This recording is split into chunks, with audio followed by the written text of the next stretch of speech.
আজকের এই ভিডিওতে আমরা নবম পে কমিশনের চূড়ান্ত সুপারিশ আপনাদের মাঝে উপস্থাপন করার চেষ্টা করছি। ভিডিওটি সকলের জন্য গুরুত্বপূর্ণ, না টেনে অবশ্যই প্রথম থেকে শেষ পর্যন্ত দেখুন।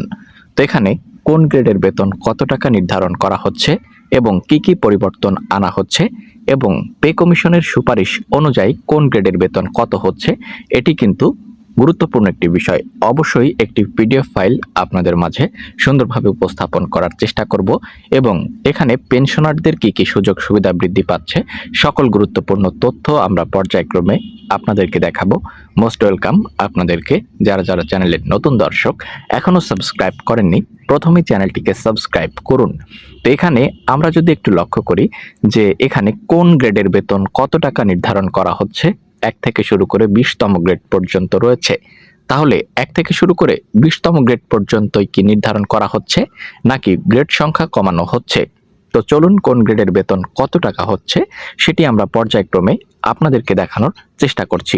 তো এখানে আপনারা দেখতে পাচ্ছেন গ্রেড উল্লেখ করে দেওয়া রয়েছে। তো এখানে গ্রেড যদি আমরা একটু দেখি, নবম জাতীয় পে স্কেল 2026।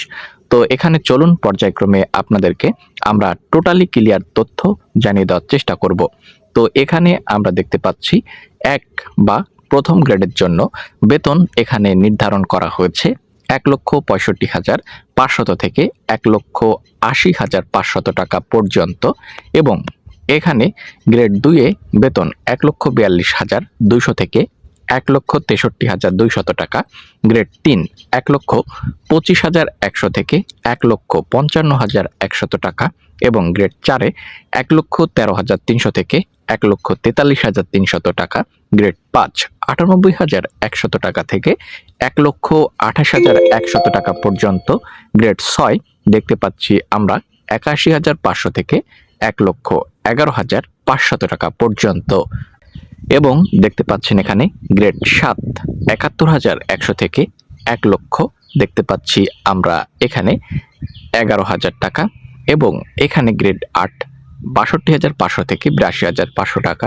গ্রেড 9 60,800 থেকে 90,800 টাকা, গ্রেড 10-এর জন্য 50,200 টাকা থেকে 80,200 টাকা, গ্রেড 11 44,100 থেকে 74,100 টাকা, গ্রেড 12 40,500 থেকে 70,500 টাকা পর্যন্ত এবং গ্রেড 13 আমরা দেখতে পাচ্ছি এখানে আমরা যদি আপনাদেরকে দেখাই 37,800 থেকে 67,800, গ্রেড 14 34,900 থেকে 64,900 এবং গ্রেড 15 32,800 থেকে 62,200, গ্রেড 16 31,000 থেকে 61,000, 17তম গ্রেড 29,500 থেকে 59,500, 18তম গ্রেডে দেখতে পাচ্ছি 28,100 থেকে 58,100, 19তম গ্রেড 26,900 থেকে 56,900, সর্বশেষ 20তম গ্রেডে আমরা বেতন দেখতে পাচ্ছি 25,800 থেকে 55,800 টাকা পর্যন্ত এবং এখানে আমরা গুরুত্বপূর্ণ সকল তথ্য পর্যায়ক্রমে আপনাদেরকে দেখাবো। যেমন প্রতি বছর কিছু শর্তাবলী এখানে অ্যাড করে দেওয়া রয়েছে, সেগুলো যদি আপনারা একটু লক্ষ্য করেন দেখতে পাচ্ছেন এখানে প্রতি বছর জুলাই মাসের 1 তারিখ থেকে ইনক্রিমেন্ট কার্যকর করা হবে।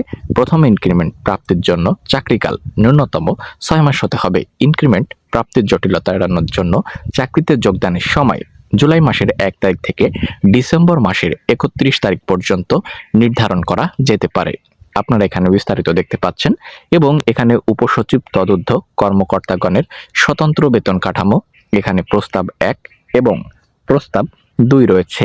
অবশ্যই আপনারা এখান থেকে দেখে নেবেন এবং পেনশন ও গ্র্যাচুইটির যে বিষয়টি রয়েছে এখানে আপনারা দেখতে পাচ্ছেন বিদ্যমান হার, প্রস্তাবিত হার, গ্র্যাচুইটি আনুতোষিক দেখতে পাচ্ছেন বিদ্যমান হার, প্রস্তাবিত বিস্তারিত রয়েছে এবং আপনারা এখানে একটি পেনশন টেবিল দেখতে পাচ্ছেন। এটি কিন্তু ভেরি ভেরি ইম্পর্টেন্ট প্রত্যেকের জন্য।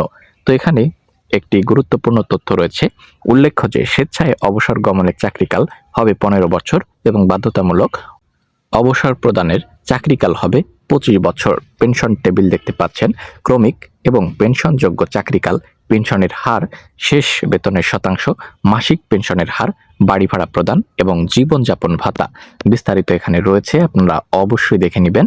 এছাড়া পেনশন ও গ্র্যাচুইটি অবসরভোগী অথবা পেনশনভোগীদের ভবিষ্যৎ জীবন অধিকতর নিরাপদ ও স্বাচ্ছন্দ্যপূর্ণ করার জন্য পেনশন ও গ্র্যাচুইটি অর্থাৎ আনুতোষিক নিম্নরূপে পুনর্নির্ধারণ করা যেতে পারে। যেমন পেনশন বিদ্যমান হার 21 থেকে 90%, প্রস্তাবিত 23 থেকে 100%। গ্র্যাচুইটি আনুতোষিক দেখতে পাচ্ছেন আপনার এখানে বিদ্যমান রয়েছে 265, 260, 245, 230 গুণ এবং এটি কার্যকর হতে যাচ্ছে সেটি 300 গুণ, 290, 280 এবং 270 গুণ পর্যন্ত।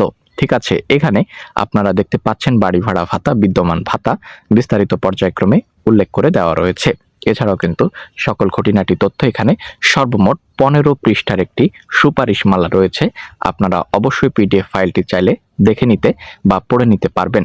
তো এটি ছিল শুধুমাত্র প্রস্তাবিত, এখন পর্যন্ত চূড়ান্ত সুপারিশ তারা জমা দেয়নি। তবে বিভিন্ন কমিশন বা বিভিন্ন সংস্থার পক্ষ থেকে পে কমিশনের কাছে সুপারিশ জমা দেওয়া হচ্ছে। তো এটি যদি কার্যকর করা হয় তাহলে আশা করছি চিরতরে বৈষম্য নিরসন করা সম্ভব হবে। তো এই ছিল মূলত সর্বশেষ আপডেট। নবম পে স্কেল সংক্রান্ত সর্বশেষ তথ্য জানতে এখনই প্রত্যেকেই চ্যানেলটিকে সাবস্ক্রাইব করুন। ধন্যবাদ, ভালো থাকবেন। পরবর্তী আপডেট পেতে অবশ্যই সাবস্ক্রাইব করবেন।